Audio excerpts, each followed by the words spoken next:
a peck of pickled।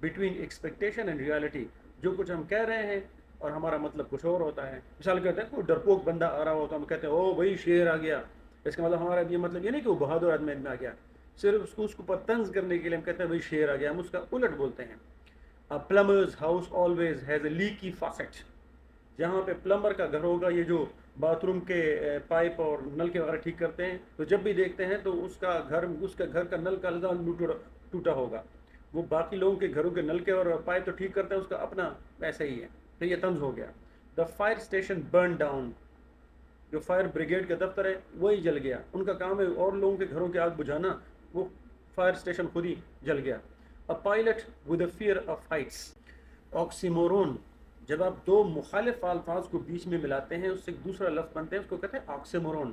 Two contradictory terms, دو مخالف الفاظ used together. مثال کے طور پر جمبو شرمپ. جمبو کا مطلب بہت بڑا, شرمپ کا مطلب چھوٹا, اکٹھے استعمال کر لیے. Deafening silence. Bitter sweet. کڑوا میٹھا, مطلب اتنا میٹھا کہ بہت زیادہ میٹھا, تو اس کے لیے ہم نے bitter sweet. bitter مطلب ہے کڑوا, لیکن اور یہاں پہ sweet کا مطلب ہے میٹھا, لیکن دونوں کے اکٹھا استعمال کیا. اس کا مطلب ہمارا یہ لے رہے ہیں کہ وہ چیز بہت زیادہ میٹھی ہے. Number 10, synecdoche. A part used to represent the whole. آپ کسی چیز کے ایک حصے کو آپ بول رہے ہو, لیکن اس کا مطلب آپ کا زیادہ اس کے پورے وجود کو بیان کرنا ہے. مثال کے طور پر all hands on the deck.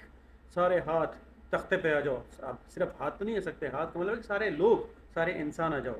Nice Wales referring to اے کار. جب ہم گاڑی کی طرف اشارہ کرتے ہیں, یار بہت اچھی گاڑی لی ہے, جب کہتے ہیں نائس ویلز.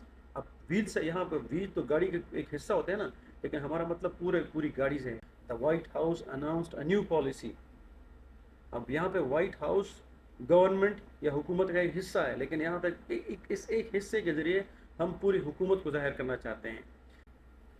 میٹونیمی کا مطلب ہے کہ آپ ایک لفظ استعمال کر رہے ہو, لیکن آپ کا مطلب اس لفظ سے تعلق رکھنے والی کوئی اور چیز ہے یا اس کے معنی ہے. مثال کے طور پر the pen is mightier than the sword. مطلب ہے کہ پین یا کسی استاد کا الفاظ, کسی پروفیسر کے الفاظ کسی جبر یا زبردستی سے زیادہ وہ کام کر سکتے ہیں. ایک اور لفظ ہے Hollywood is known for its movies. ٹھیک ہے, تو موویز کی جگہ کبھی کبھار ہم ہالی ووڈ بھی استعمال کر سکتے ہیں, کیونکہ ہالی ووڈ کا مطلب ہے موویز ہے. The crown will find an heir. مل جائے گا. یہاں پہ crown استعمال کر رہے ہیں پوری شاہی خاندان کے لیے. Euphemism. A mild or indirect word submitted or substituted for one considered too harsh or blunt. کئی دفعہ کوئی سخت یا ناخوشگوار بات کو کہنے کے لیے ہم شائستہ الفاظ استعمال کرتے ہیں, تاکہ جو سننے والے کے اوپر وہ مطلب ایک بھاری نہ پڑے. مثال کے طور پر passed away instead of died. مثال کے طور پر ہم یہ نہیں کہتے کہ وہ مر گیا, ہم کہتے ہیں وہ وفات پا گیا. اچھا, let go instead of fired. Between jobs instead of unemployed. لیکن کسی کو اگر بے روزگار کہیں تو وہ برا مان جائے گا, اس لیے ہم اس کو کہتے ہیں between jobs. نیکسٹ ہمارے پاس ہے anaphora. Repetition of word or phrases at the beginning of successive clauses. مختلف clause, فقرے کے مختلف حصوں کے شروع میں ہم اگر ایک ہی لفظ لگائیں تو اس کو ہم کہتے ہیں anaphora. مثال کے طور پر every day, every night, in every way, I am getting better. اب یہ پہلا آپ پاس کلوز ہے ایوری ڈے, دوسرا ایوری نائٹ, تیسرا ہے ایوری وے. ہر ایک کے شروع میں ہم نے لگایا ایوری لگایا ہوا ہے زور دینے کے لیے. مثال کے طور پر I came, I saw, I conquered. اب تینوں کلوزز کے شروع میں لگایا گیا ہے I came, I saw, I conquered. تو تیسری بھی اس طرح مثال ہے with malice towards none, with clarity for. ہمارے پاس ہے antithesis, juxtaposition of contrasting ideas in balanced phrases. juxtaposition کا مطلب ہے ایک دوسرے کو پوزیشن کے ساتھ پوزیشن کرنا, ملانا. contrasting ideas, مخالف ideas. مثال کے طور پر it was the best of time, it was the worst of time. یہ بہترین وقت تھا بلکہ لیکن اس کے ساتھ ہے یہ برا وقت بھی تھا. دونوں کو ہم نے ملایا. to err is human, to forgive is divine. غلطی کرنا انسان کا کام ہے, اس کو معاف کرنا خدا کا کام ہے. تو ایک طرف ہے غلطی کرنا, دوسری طرف اس کو معاف کرنا. مخالف اکٹھے ہو گئے ہیں. allusion کا مطلب ہے indirect, بالواسطہ کسی چیز کی طرف اشارہ کرنا. کسی an indirect reference to a person, place, thing or idea of historical, cultural, literary or political significance. کسی شخص, کسی جگہ یا کسی چیز کی طرف اشارہ کرنا.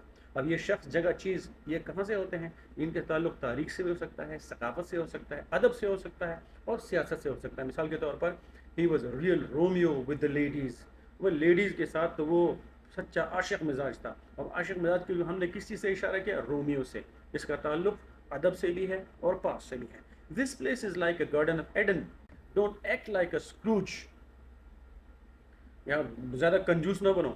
تو کسی چیز کو کنجوسی کو ظاہر کرنے کے لیے ہم نے ایک ناول میں، ایک لٹریچر میں ایک کریکٹر جس کو اسکروج جس کا نام بہت زیادہ کنجوس تھا، اس سے ہم نے مشابہت دی ہے. یہاں پہ ہم نے ایلوژن استعمال کیا.